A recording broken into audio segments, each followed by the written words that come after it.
The Epsilon Scalaris Prime orbital station had a reputation, and that reputation was immaculate. Suspended in the gravitational sweet spot between three gas giants in the Tertian system, the university facility represented the pinnacle of higher education for 17 different species across 4 galactic quadrants. Its halls were lined with photon-reactive metal that shifted colors based on the emotional states of passing students. Its laboratories contained equipment that could simulate conditions from 600 different planetary environments, and its cafeteria served over 2,000 dishes that wouldn't kill at least half the student body. That last bit was actually printed in the promotional materials, right there on page 47, as if culinary non-lethality was some kind of impressive achievement worth bragging about. The architecture itself was a testament to aggressive mediocrity in design, nothing too sharp for the Glinthara who absorbed nutrients through their skin, nothing too smooth for the Krelon who needed textured surfaces to navigate, and absolutely nothing that could be construed as offensive to the Yith collective, who found perpendicular angles religiously problematic. The result was a building that looked like someone had asked an artificial intelligence to design a structure while drunk, and the AI had complied out of spite. But it was prestigious. Graduation from Epsilon Scalaris meant something in the galactic job market. It meant you could tolerate living in a giant flying compromise for 4 standard cycles. It meant you could eat food that was technically edible.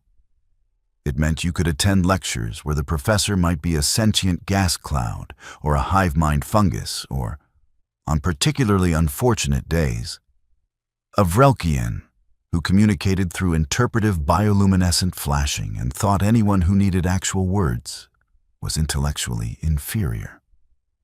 Among the current student population of approximately 12,000 beings, there existed a clear social hierarchy, as there always does when you cram that many entities with varying limb counts into one pressurized environment. At the top stood the Velcrin, crystalline bipeds from the high-gravity world of Velcros 4. Known throughout the quadrant for their military efficiency, their architectural achievements, and their absolutely insufferable superiority complexes.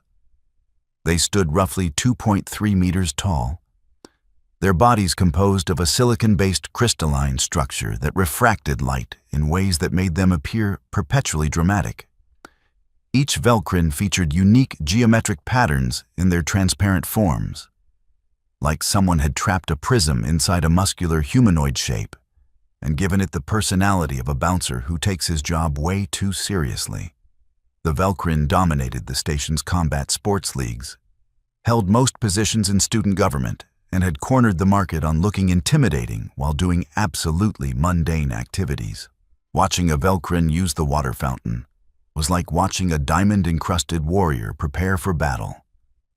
Unnecessarily intense and vaguely threatening to everyone around them, Josk Interlock 7 was prime among them, at least in his own crystalline mind. He stood at the higher end of the Velcrin height spectrum, his internal structure featuring rare crimson inclusions that marked him as military nobility back home. His crew consisted of 5 other Velcrin, each selected for their ability to stand behind Josk and look menacing, which was essentially the only qualification needed.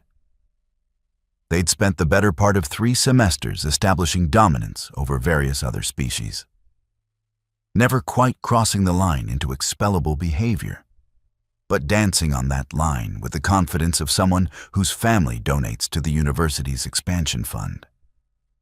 Their targets typically came from the softer species, the Quilnari, with their fuzzy bodies and 8 eyes that made them look perpetually worried.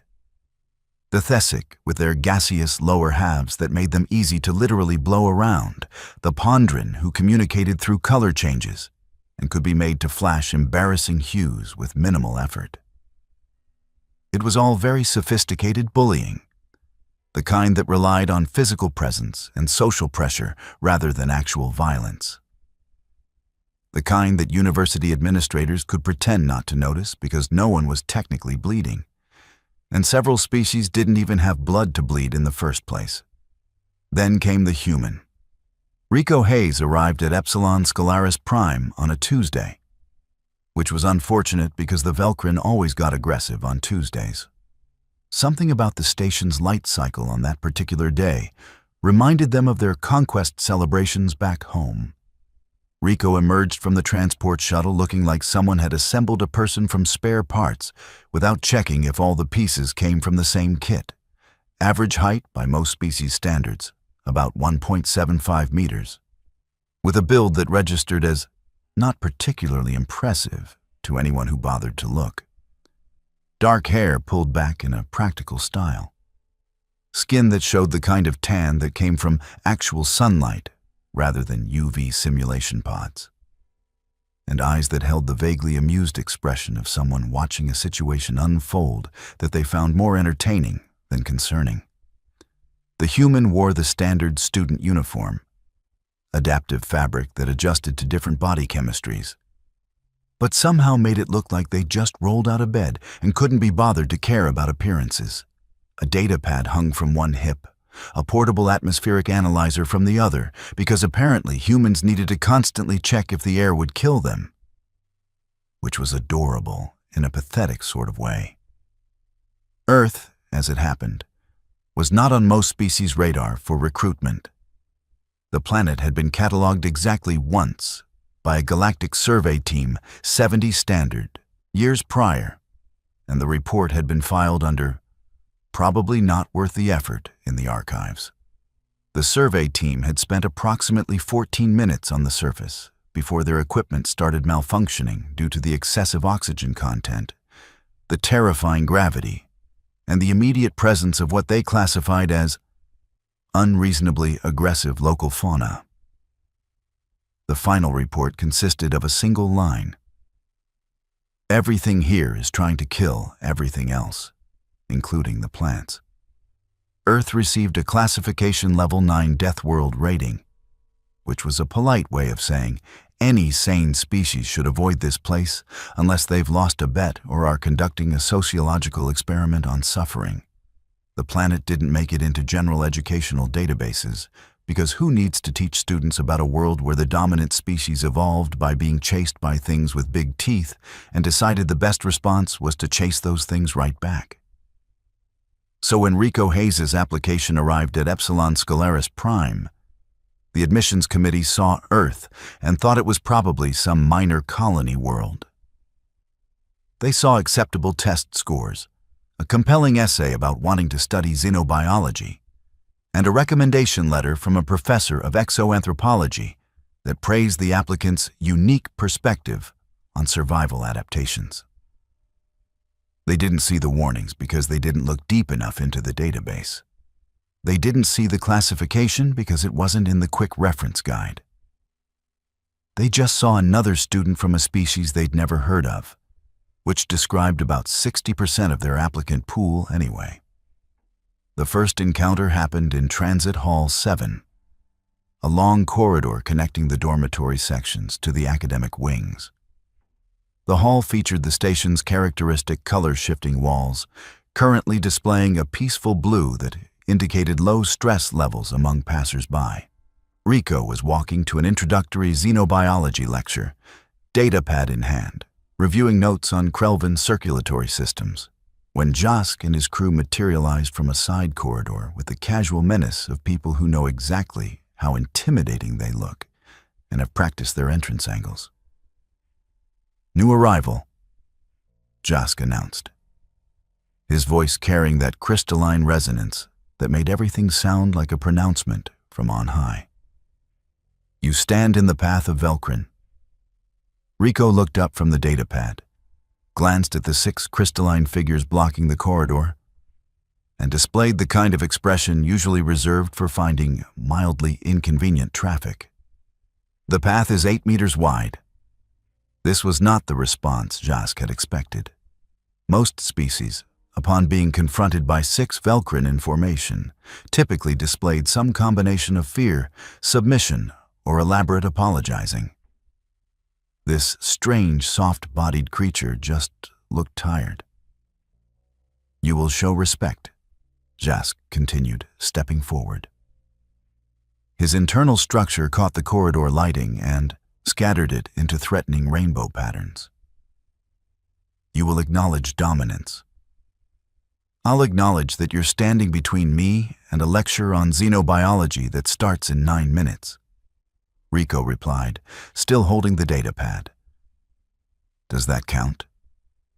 The other Velcrins shifted positions, forming a tighter semicircle. One of them, Krex Lattice 3, known for his particularly aggressive posturing, extended a crystalline arm to block Rico's path more obviously. You don't understand your position, Soft One. Rico looked at the extended arm, then at Krex, then back at the arm. I understand that touching someone without permission is assault under Station Regulation 4.7, subsection 3. I also understand that I've got 8 minutes now. So if we're doing this dominance thing, could we speed it up? The sheer audacity of this response actually confused Jask for a moment. In his experience, there were 2 types of responses to Velcrin intimidation: immediate submission or foolish aggressive posturing that led to immediate submission. This weird middle ground of complete disinterest was uncharted territory. You're from where? One of the other Velcrin asked, Thena Fracture 9, who at least had the strategic sense to gather intelligence before committing to a confrontation. Earth, Rico said, pronouncing it the way humans did, with that slight emphasis on the vowel that made it sound almost pretty, which was an impressive linguistic feat for a planet that was basically a nightmare sphere. None of the Velcrin recognized the name. Why would they? But Jask's pride had already been engaged, and backing down now would be a weakness. Earth produces weak species, apparently. We get by, Rico said, then did something that would later be analyzed by xenopsychologists as either incredibly brave or catastrophically stupid. Walked forward directly toward Krex's extended arm. The Velcrin instinctively pulled back, just slightly, and Rico walked through the gap, continuing down the corridor at the same steady pace. The human didn't run, didn't hurry, didn't look back. Just walked away like the encounter had been a minor inconvenience. Like being threatened by 6 warrior species students was equivalent to dealing with slow-moving pedestrian traffic. Jask stood there, light refracting through his crystalline body in patterns that indicated confusion and rising anger, and watched the human disappear around the corner. In his 3 semesters at Epsilon Scolaris, no one had ever just walked away from him. That, he announced to his crew, cannot stand. Over the next 6 station days, the encounters escalated. Jask and his Velcrin made it their personal mission to teach this human about proper social hierarchy. They accidentally bumped into Rico in the cafeteria, sending the human's meal tray scattering. They blocked access to the library's entrance, forcing a 10-minute detour. They spread rumors about Earth being a reject colony populated by species too weak for proper worlds. Standard bully tactics, refined over generations of Velcrin asserting dominance over softer species. Rico's responses remained consistently underwhelming from an intimidation perspective. When the meal tray scattered, the human just gathered another meal. When the library was blocked, they used the secondary entrance. When the rumors spread, Rico seemed completely unaware or unconcerned with them.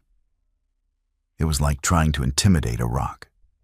The rock doesn't care about your feelings, it just continues being a rock.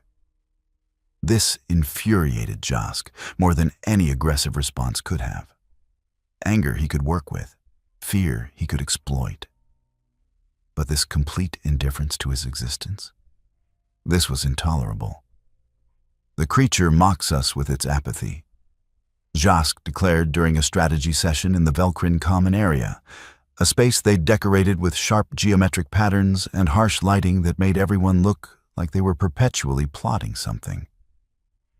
We must demonstrate consequences. Perhaps we should check the species database, Thena suggested, displaying the kind of rational thinking that would eventually save her from the upcoming disaster. We know nothing about Earth or its inhabitants. What is there to know? Krex dismissed the suggestion with a wave of his crystalline hand. It's small, it's soft, it bleeds, probably, and it doesn't know its place. The database won't change these facts. If they had checked the database, if they had gone past the preliminary entries and actually pulled up the full Survey Corps report, they would have found some interesting information. They would have learned that Earth's gravity was 1.4 times galactic standard, which meant every human carried approximately 40% more mass than their bodies visually suggested. They would have learned that Earth's atmospheric pressure was high enough to be classified as crush risk for 16 different species. They would have learned that humans evolved as persistence hunters, which was a polite way of saying they chased prey until the prey literally died from exhaustion, which was possibly the most terrifying hunting strategy in the known galaxy.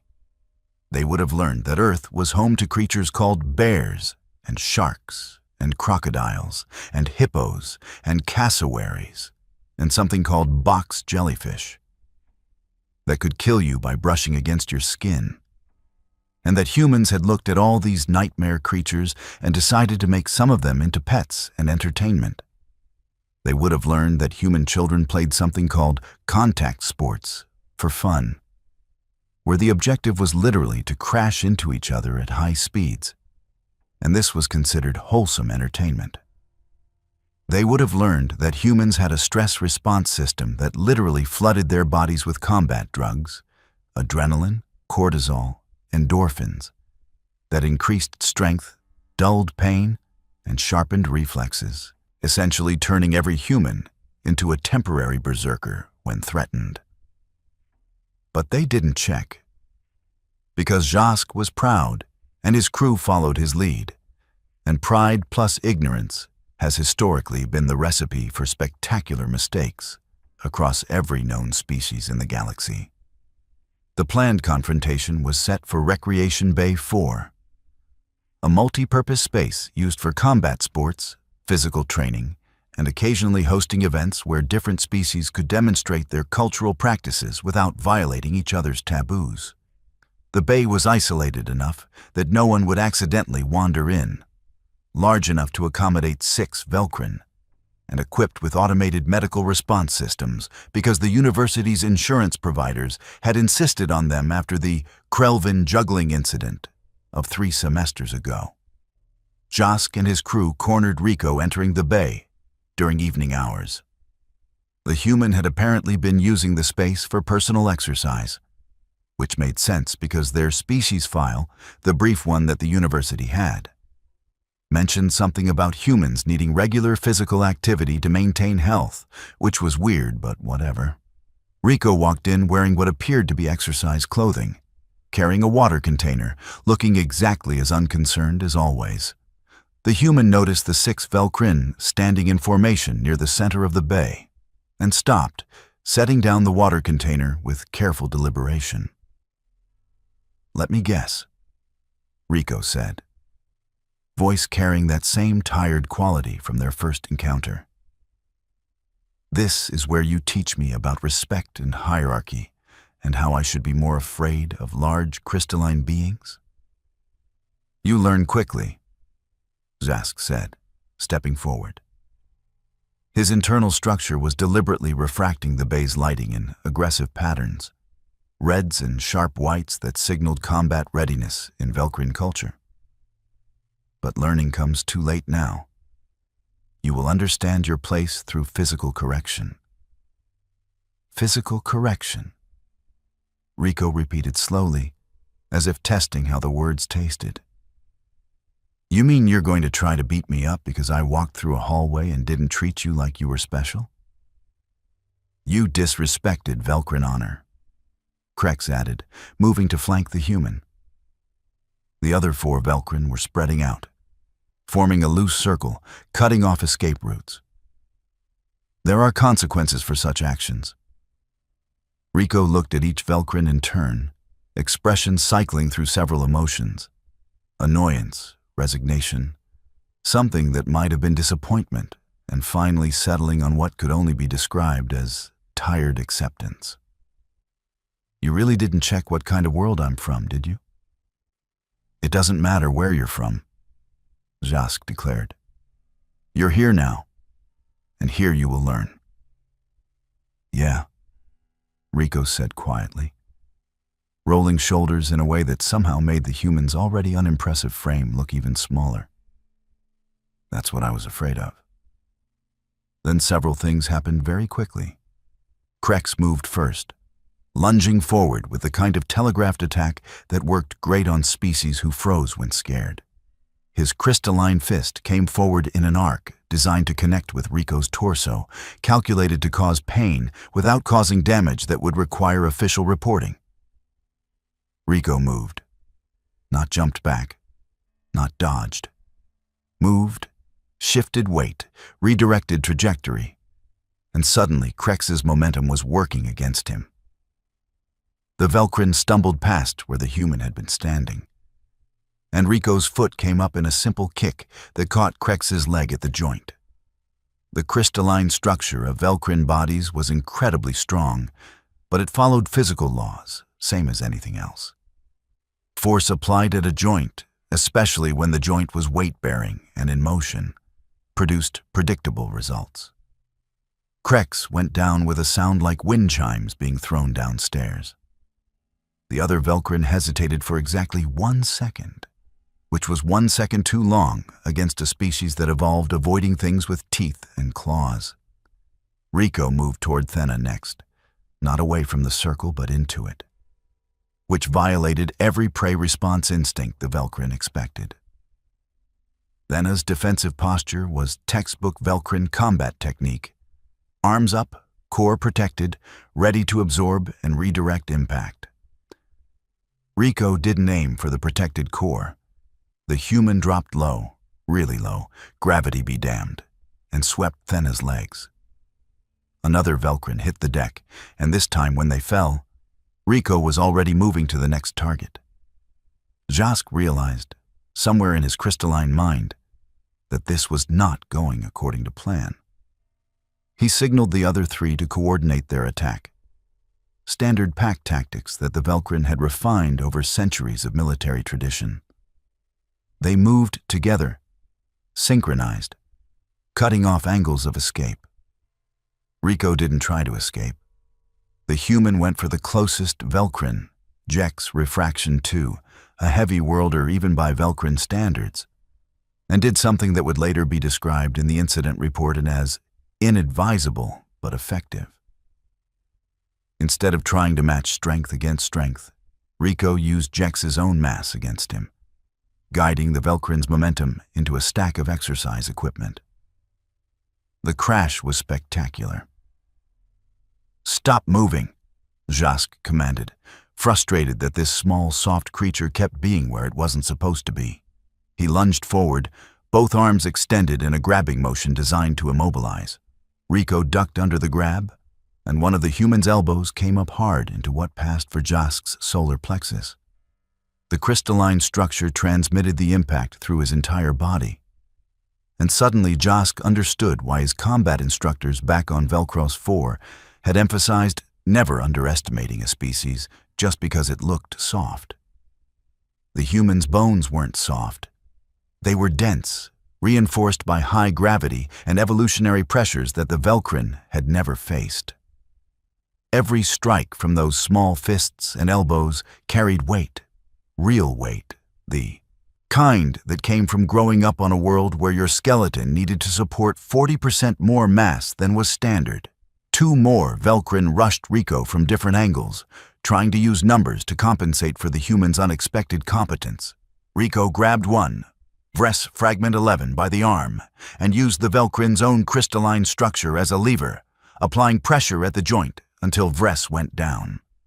The last standing Velcrin, Morth Clarity 6, actually managed to land a hit, a solid strike to Rico's shoulder that would have shattered bone in most species. Rico grunted, rolled with the impact, and came back with a punch to Morth's knee joint that produced an alarming crackling sound. The entire fight lasted approximately 90 seconds. 90 seconds for 6 trained Velcrin warriors to be systematically dismantled by one human student who wasn't even breathing particularly hard afterward. Rico stood in the center of the recreation bay, surrounded by 6 Velcrin in various states of not standing anymore, and picked up the water container that had been set down at the beginning. Took a drink. Put it back down. For the record, Rico said to the groaning pile of crystalline beings, I came here to study xenobiology.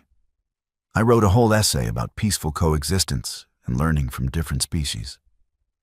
That was my whole thing. Krex tried to stand, failed, settled for sitting up. What are you? Tired, Rico answered. I'm really tired of this happening. That's when the recreation bay's automated medical alert system triggered, having detected multiple injuries requiring attention. That's when station security arrived, weapons drawn, expecting to find a major incident. That's when they found 6 Velcrin warriors looking like they'd lost an argument with a meteor shower, and one human drinking water and looking vaguely annoyed about the interruption to their exercise schedule. The security team, led by a Screeth named Officer Hillex, whose species resembled a cross between a turtle and a scorpion, took in the scene with the practiced eye of someone who'd seen too many student altercations. Explanation? Hillex demanded, mandibles clicking in what passed for annoyed resignation in Screeth body language. They tried to teach me about respect, Rico said, gesturing at the Velcrin. I gave them a practical demonstration of Earth's gravitational education system. The security review took 3 station days. They pulled footage from the recreation bay's monitoring systems, which existed specifically because students kept getting into altercations in isolated spaces, and watched the entire 90-second incident from multiple angles. They brought in specialists to analyze the combat techniques. They interviewed witnesses who'd seen the earlier confrontations, and someone, somewhere in the administrative chain, finally thought to actually check Earth's full database entry. The meeting that followed involved Station Administrator Quelix, a Hyven whose species resembled a mantis made of living copper, Security Chief Hillex, Dean of Students Vortes from the gaseous Yith Collective, and about 6 other officials whose primary job was to ensure that the university didn't get sued or shut down for negligence. Earth, Quelix read from the report, his translator device rendering his clicking language into standard galactic trade, is a Class 9 Deathworld, gravity 1.42 times galactic standard. Atmospheric composition includes 21% oxygen. He paused at that number, mandibles spreading in alarm. 21%? That's a fire hazard classification. It gets worse, Hillex added, pulling up additional data. The dominant species, humans, are classified as persistence predators with retained carnivorous traits. They evolved by literally running prey to death over distances of up to 40 kilometers. Their skeletal structure is reinforced for high-impact survival. Their muscle fiber density is approximately 30% higher than most comparable species. And they have an autonomous stress response system that increases physical capabilities during threat assessment. So we've been housing an apex predator, Dean Vortes wheezed through his translation unit, which made his gaseous communications sound like philosophical contemplation. And nobody thought to mention this. The initial survey report was filed under a legacy classification system, an assistant administrator explained, looking at her datapad like it had personally betrayed her. The warning flags didn't transfer when we updated our database formats 18 standard years ago. Earth registered as a minor colony world in our quick reference system. Minor colony world, Quelix repeated slowly. The planet is classified as hostile to 96% of known species, and we marked it as a minor colony world. To be fair, Hillix clicked diplomatically, the human in question did demonstrate considerable restraint. The footage shows multiple instances where Hayes could have inflicted significantly more damage, but chose not to. No permanent injuries to any Velcrin, mostly joint stress and impact trauma that will heal in a few days. Restraint, Vortes echoed. The human showed restraint while dismantling 6 Velcrin warriors in under 2 minutes. That's what we're calling this situation? An awkward silence filled the administrative chamber. The kind of silence that happens when everyone realizes simultaneously that they've been operating under catastrophically incorrect assumptions. What do we do? Someone finally asked. Quelix's mandibles clicked in thought. What we should have done initially. Actually read the relevant files. It's clear that the Velcrin initiated all confrontations. Hayes repeatedly attempted to disengage. The final altercation was a clear case of self-defense against multiple assailants. Under station regulations, Hayes acted within acceptable parameters. So the human faces no consequences? Another official asked, sounding almost hopeful. Correct. The Velcrin, however, will face expulsion for coordinated assault and harassment. We can't have students forming attack groups against other students, regardless of how badly they miscalculated their target. The decision was announced the next morning via official station channels. Jasque and his crew received expulsion notices, their families were notified, and arrangements were made for their immediate departure. The official incident report was filed under assault, multiple perpetrators, self-defense response, classification failure by administration. A separate internal memo circulated among university staff with the subject line, "Remember to check full database entries before admitting students from unknown worlds." Rico received a formal apology from the administration, delivered by Quelix personally in a meeting that lasted approximately 10 minutes and featured the station administrator carefully positioning himself near the exit, just in case.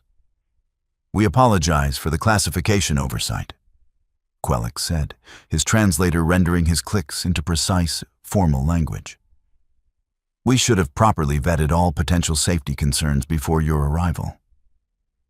"It's fine," Rico said, sitting in a chair that was designed for Krelvin proportions and therefore way too large, making the human look even smaller and therefore somehow more unsettling now that everyone knew what Earth actually was. "Happens more often than you'd think." "This has happened before.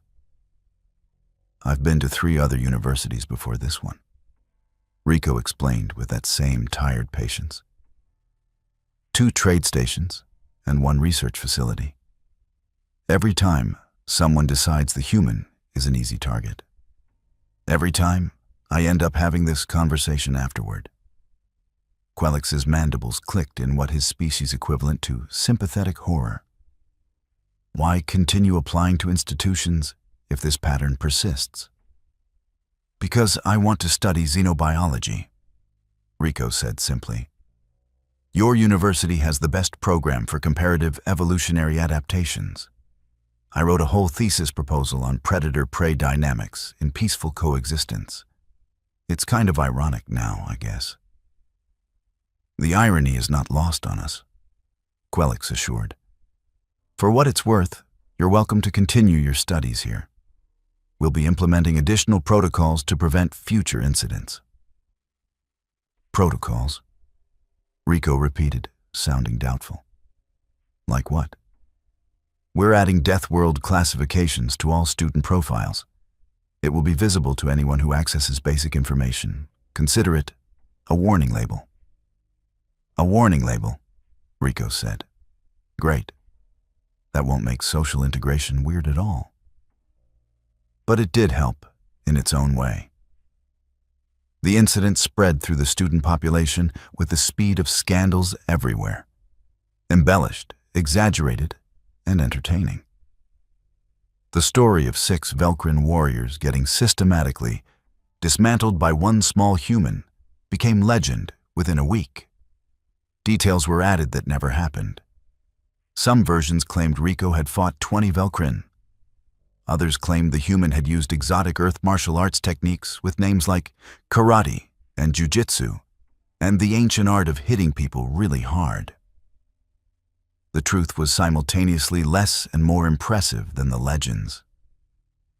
Rico hadn't used exotic techniques, just basic self-defense, combined with the kind of reflexes that came from growing up on a world where everything was heavier, faster, and trying to kill you. The human hadn't sought out combat, had actively tried to avoid it multiple times.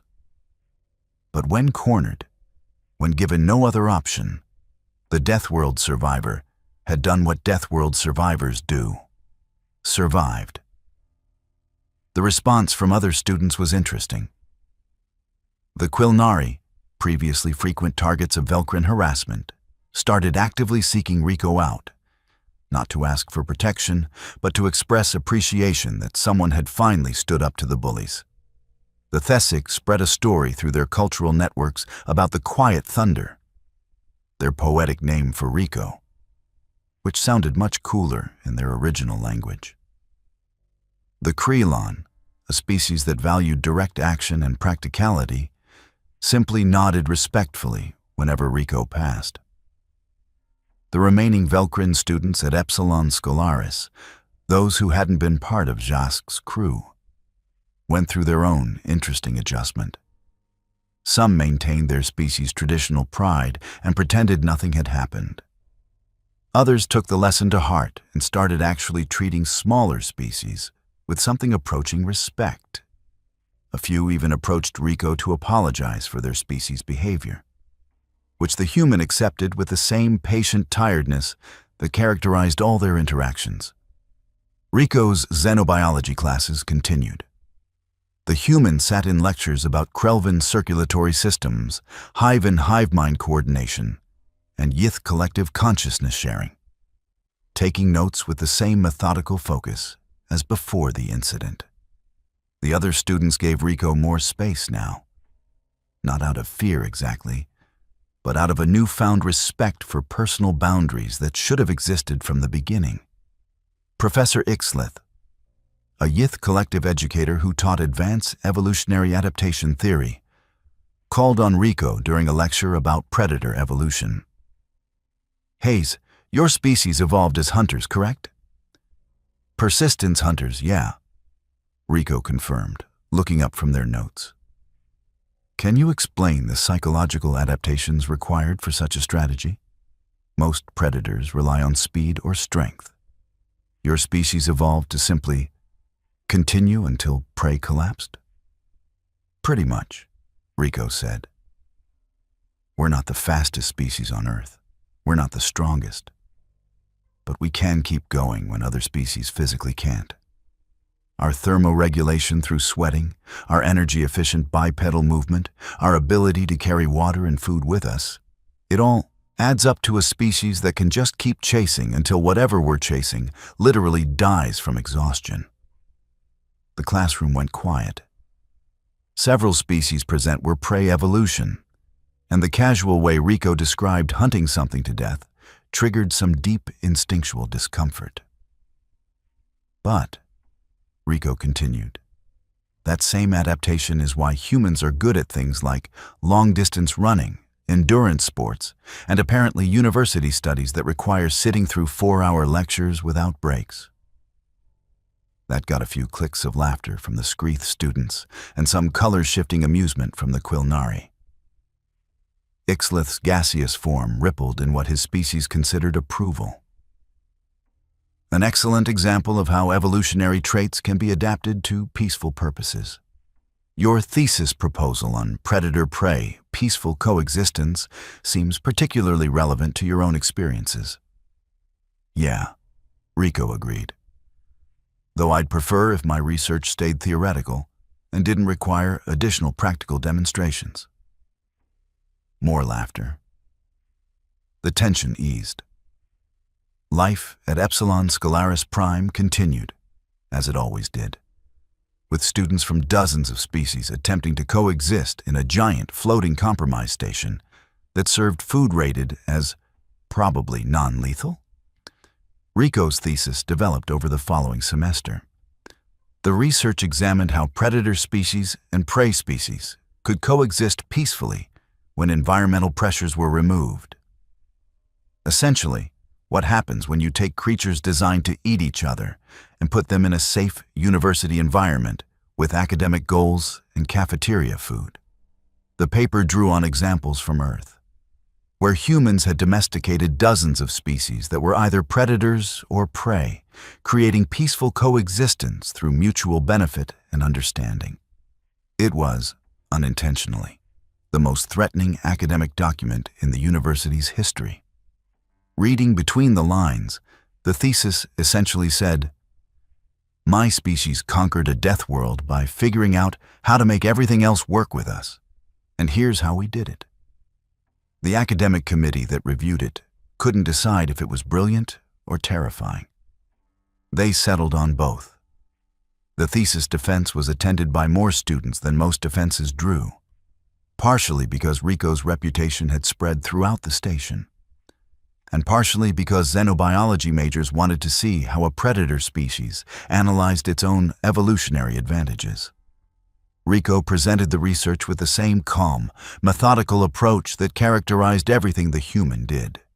Data, analysis, conclusions, all delivered in a tone that suggested discussing predator-prey dynamics was as normal as discussing stellar cartography or quantum mathematics.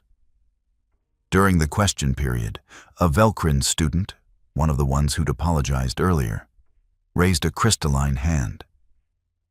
Your research suggests that predator instincts can be controlled through socialization and cultural development.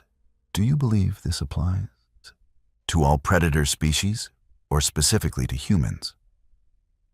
Good question, Rico acknowledged. The research suggests it's possible for most species given the right environmental conditions and motivation. Humans didn't stop being predators. We just redirected those instincts toward other goals. Competition in sports instead of hunting. Problem solving instead of stalking prey. We're still predators. We just found better things to hunt than each other. Better things to hunt, the Velcrin repeated. Such as? Rico smiled, just slightly. Knowledge, understanding, solutions to complex problems. Turns out the same stubbornness that let us chase antelope for 40 kilometers also makes us really persistent researchers who won't give up on difficult questions. The thesis received highest honors.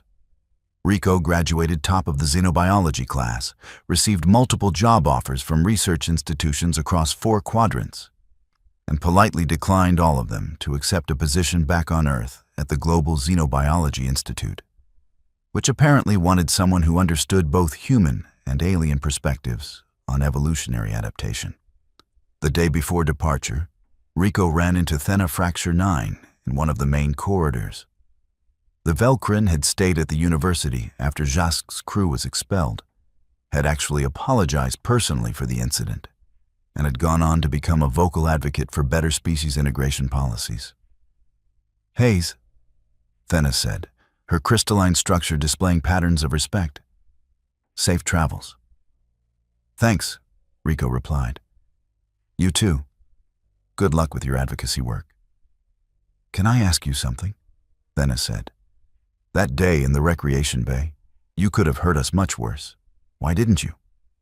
Rico considered the question. "Because that's not the point of being strong. The point is knowing when not to use it. Earth taught us to survive, but civilization taught us when survival doesn't require destroying everything around us." That's very philosophical for someone who took down 6 warriors in 90 seconds. Yeah, well, Rico shrugged. I contain multitudes. It's a human thing. The transport shuttle departed the following morning, carrying Rico Hayes back toward Earth, back toward the Deathworld that had produced a species capable of both extreme violence and extreme restraint. The irony wasn't lost on anyone who'd witnessed the semester's events, that a predator species from one of the most hostile worlds in known space had come to study peaceful coexistence. And the lesson had been learned by everyone except the human who tried to teach it. The incident report remained in Epsilon Scalaris Prime's files, a cautionary tale about assumptions and classifications, and the importance of actually reading the full database entry before admitting students from unknown worlds. It was referenced in administrative training materials. It became the answer to the question, why do we need to check Deathworld classifications? Jasque Interlock 7 returned to Velcross 4 in disgrace, his military family deeply disappointed that he'd managed to get expelled from university not by academic failure, but by picking a fight with something from a Class 9 Deathworld. The story spread through Velcrin's social networks as a cautionary tale about pride and assumptions. Some found it funny. Most found it embarrassing. All of them learned the same lesson.